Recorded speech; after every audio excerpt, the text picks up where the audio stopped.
ফের ক্যান্সার আক্রান্ত এক রোগীর পাশে দাঁড়ালেন তৃণমূল নেতা। ক্যান্সার মানব জীবনে অত্যন্ত ভয়াবহ এ রোগ, যার হয় সে পরিবার সম্পূর্ণ নিঃস্ব হয়ে যায়। ঠিক একইভাবে মুর্শিদাবাদের বড়োয়া ব্লকের অন্তর্গত শাবলপুর গ্রাম পঞ্চায়েতের সাটিতারা গ্রামের এক অসহায় দিনমজুর সমর বাগদি 2 মেয়ে ও ছেলেকে নিয়ে কোনো রকমে চলা সংসারে স্ত্রী শেফালি বাগদি আক্রান্ত হয়েছেন ক্যান্সারে। গত 9 মাস আগে তার ধরা পড়ে ক্যান্সার।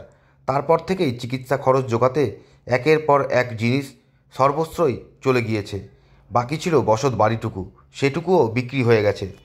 যে ব্যক্তি বাড়িটি কিনেছেন দয়া করে কিছুদিন থাকতে দিয়েছেন, যতদিন অসুস্থ হয়ে আছেন। এমন অবস্থায় একাধিক দরজায় দরজায় ঘুরে সাহায্য চাইছেন সমর বাগদি। এই কথা শুনেই আজ তার বাড়িতে বেশ কিছু খাদ্য সামগ্রী ও নগদ অর্থ সহ তৃণমূল সাংসদ তথা জাতীয় ক্রিকেটার ইউসুফ পাঠানের পক্ষ থেকে ওই মহিলার চিকিৎসার খরচের আশ্বাস দেন তৃণমূল নেতা মাহে আলম। তিনি বলেন, এই ব্লকে প্রত্যেকটি গ্রাম পঞ্চায়েতেরই ক্যান্সার আক্রান্ত কোনো খবর পেলে আমি তার বাড়িতে সঙ্গে সঙ্গে যাই। তাই এনার বাড়িতেও এসেছি এবং দলের সুপ্রিমো ও আমাদের নেতা অভিষেক বন্দ্যোপাধ্যায়ের আদর্শ মতো কাজ করে চলেছি। ক্যান্সার হয়েছিল আজ 9 মাস আগে।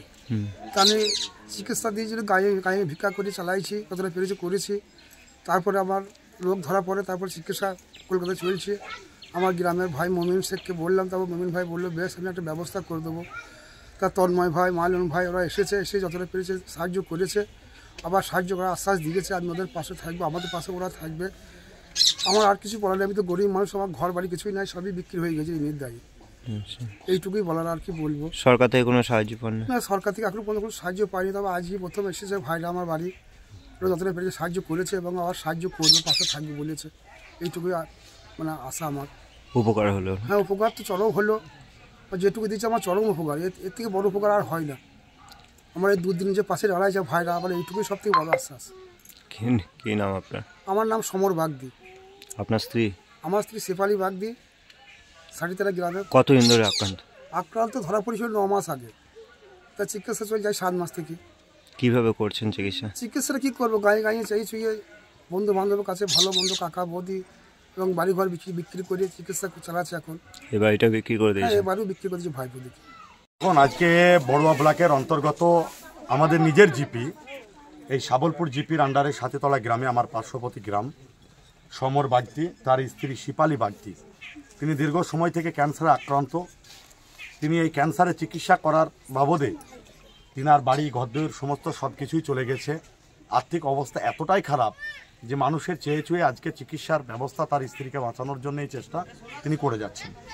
তো সেভাবে আমাদের মানবিক মুখ্যমন্ত্রী মাননীয়া মমতা বন্দ্যোপাধ্যায় এবং আমাদের নেতা অভিষেক বন্দ্যোপাধ্যায় সবসময় বলে থাকেন, যারা আমরা রাজনীতিক আঙিনায় রয়েছি, আমরা যারা জনপ্রতিনিধি হয়ে রয়েছি, আমাদের কর্তব্য যতটুকু মানুষের পাশে দাঁড়িয়ে মানুষকে সহযোগিতা করা, সেটুকু আমাদের দায়িত্ব। কারণ আমাদের নেত্রী মমতা বন্দ্যোপাধ্যায় সবসময় বলে থাকেন এবং আমাদের নেতা অভিষেক বন্দ্যোপাধ্যায় তিনিও সবসময় বলে থাকেন যে মানুষের কাজ করতে হবে, মানুষের পাশে দাঁড়াতে হবে। আজকে এটা নতুন নয়, আপনারা দেখছেন এর আগে বড়ুয়া ব্লকের বিভিন্ন প্রান্তে আমরা ক্যান্সার পেশেন্ট যারা আক্রান্ত, যারা ক্যান্সারে আক্রান্ত, যাদের কিডনি নষ্ট হয়ে গেছে, মৃত্যু বাড়ি, সাধ্য বাড়ি, অনেক মানুষকেই আমরা আমাদের সাধ্য মতো যতটুকু পারি সেই মানুষের পাশে আমরা দাঁড়াই এবং মানুষকে সহযোগিতা করি। বিগত দিনেও করেছি, আগামী দিনেও করব, ভবিষ্যতেও করে যাব। কারণ মানবিক মুখ্যমন্ত্রী এবং আমাদের নেতা অভিষেক বন্দ্যোপাধ্যায় যে বাণী, যে নির্দেশ, সেই নির্দেশকে মাথায় নিয়ে আমরা সবসময় মানুষের পাশে এইভাবেই কাজ করে যাচ্ছি।